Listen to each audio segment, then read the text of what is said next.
최후의 내일로 가는 밤.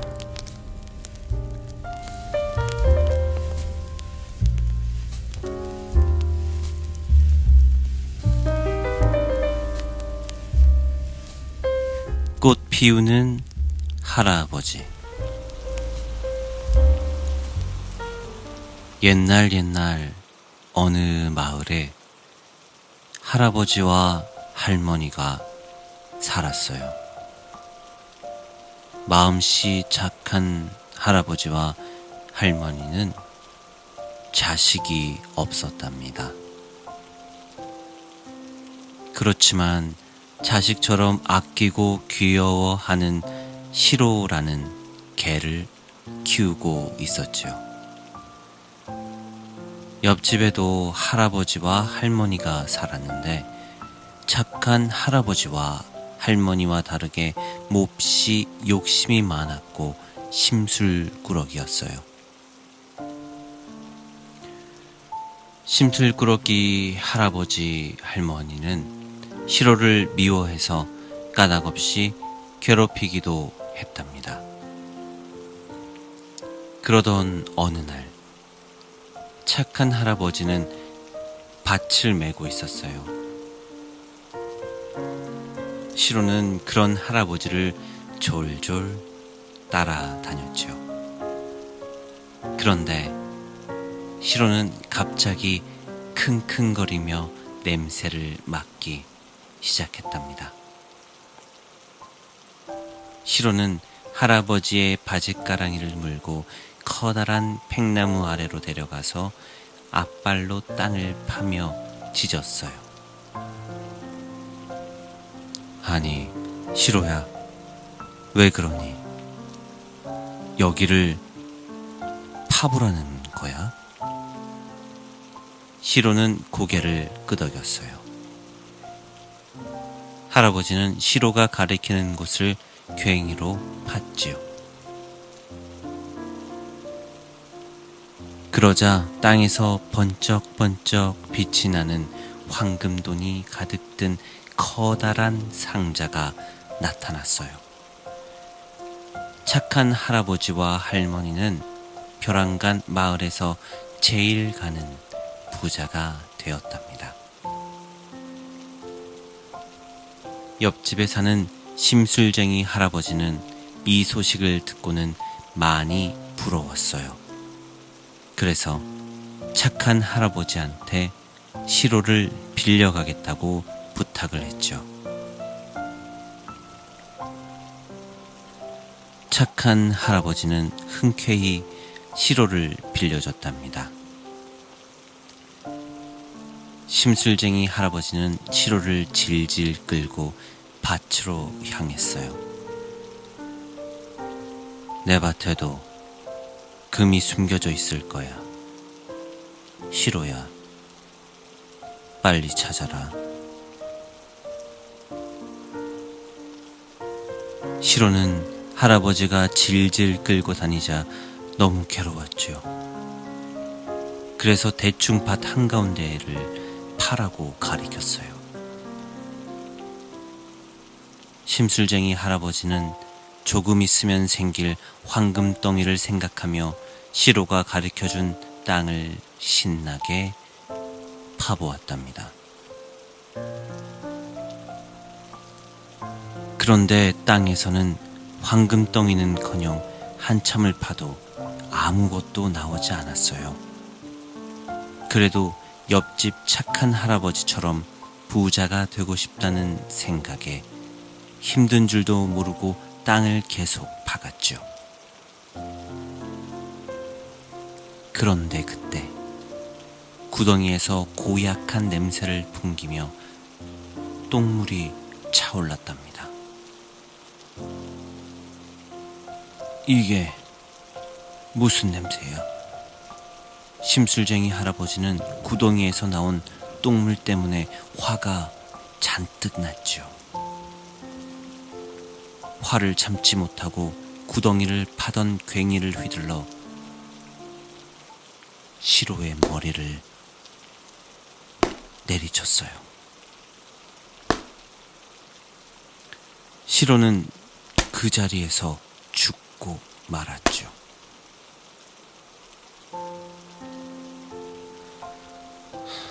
착한 할아버지와 할머니는 시로가 죽었다는 걸 알고 슬퍼했어요. 그래서 시로를 양지 바른 곳에 무덤을 만들어주고 그 위에 조그마한 소나무 한 그루를 심었답니다.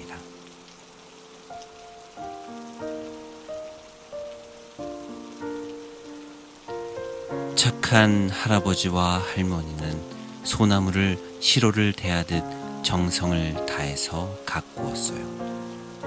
그러자 소나무는 그의 보답을 하는 듯 무럭무럭 자라갔죠. 얼마 지나지도 않았는데 소나무는 커다랗고 훌륭한 나무로 자라버렸답니다. 시로가 또 우리에게 선물을 주는구나. 착한 할아버지는 소나무를 잘라 절구를 만들었어요. 시로가 떡을 많이 좋아했지. 떡을 만들어서 시로 무덤에 올려줘야겠다. 착한 할아버지와 할머니는 절구에 쌀을 넣고 찢기 시작했죠. 그런데 절구에 쌀을 넣고 찌으면 찌을수록 절구 안의 쌀이 점점 늘어나기 시작했고 쌀은 절구 밖으로 튀어나와 부엌마저 가득 채우고 말았답니다. 이 상황을 옆집에서 본 심술쟁이 할아버지와 할머니는 착한 할아버지한테 찾아와서 뻔뻔스럽게 절구를 빌리려 했어요. 착한 할아버지는 아무 소리도 하지 않고 절구를 빌려 주었지요. 심술쟁이 할머니와 할아버지는 집에 절구를 가지고 와서는 쌀을 가득 넣고 찢기 시작했어요.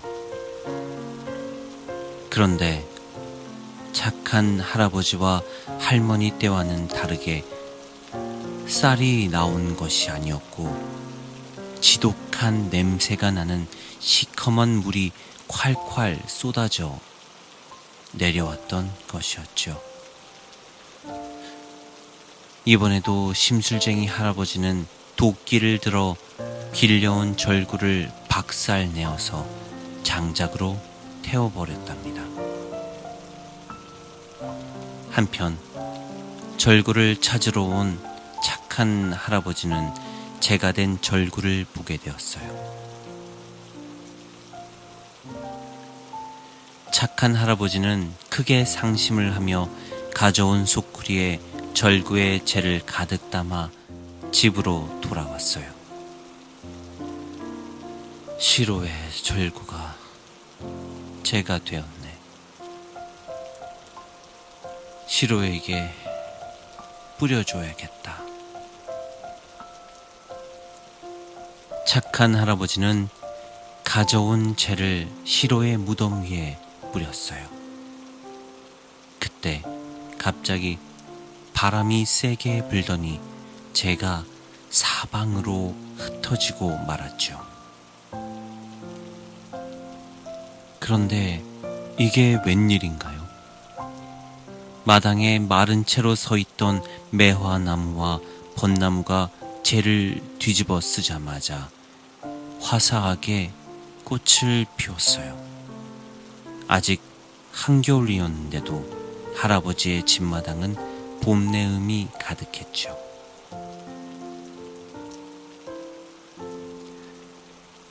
할아버지는 소쿠리에 남아있는 재를 밖으로 가져나갔어요. 시로한테 보여줘야지. 동네에 꽃을 가득 피울 거야. 꽃 피우는 할아버지, 꽃 피우는 할아버지. 마른 나무에 꽃을 피우세. 그때 동네를 영주님이 지나가고 있었어요. 영주님은 노래를 부르며 돌아다니는 할아버지를 불러 세웠죠. 이보게, 꽃을 피울 수 있는가? 이 겨울에. 그럼 저기 마른 벚나무가 있는데 한번 꽃을 피워보게.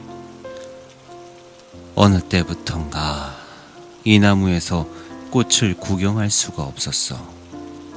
내가 참 좋아했는데 말이지. 착한 할아버지는 영주의 말을 듣고는 소쿠리에서 재를 꺼내 벚꽃나무에 뿌렸어요. 재에 닿은 벚꽃나무는 천천히 꽃을 피우더니 이윽고 벚꽃이 흐드러지게 피어났죠. 영주님은 크게 기뻐하며 착한 할아버지에게 큰 상을 내렸답니다. 또 이걸 지켜본 심술쟁이 할아버지는 집에 남아있던 절구에서 나온 재를 소쿠리에 담아 영주님 앞을 막아섰습니다. 저도 나무에 꽃을 피울 수가 있습니다. 영주님은 기뻐하며 심술쟁이 할아버지에게 꽃을 피워보라 했지요.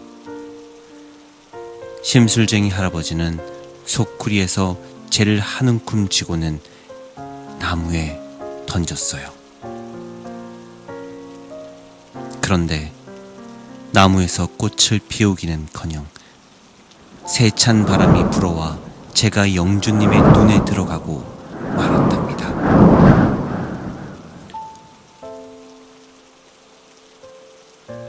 화가 잔뜩 난 영주님은 심술쟁이 할아버지를 잡으라 명했어요.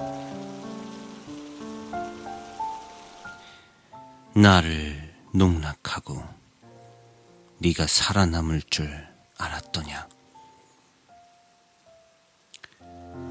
심술쟁이 할아버지는 용서해달라 빌었지만 영주님은 심술쟁이 할아버지를 매를 들어 혼쭐을 낸 다음 감옥으로 보내버렸답니다.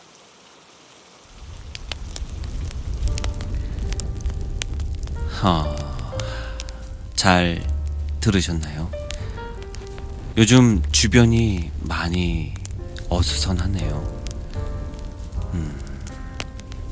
이럴 때일수록 많이 돌아다니지 마시고요. 집에 빠른 귀가 추천드립니다. 구독과 좋아요는 제 행복이고요. 알림 설정까지 해주시면 더 행복하겠네요. 그럼 행복한 밤 되세요.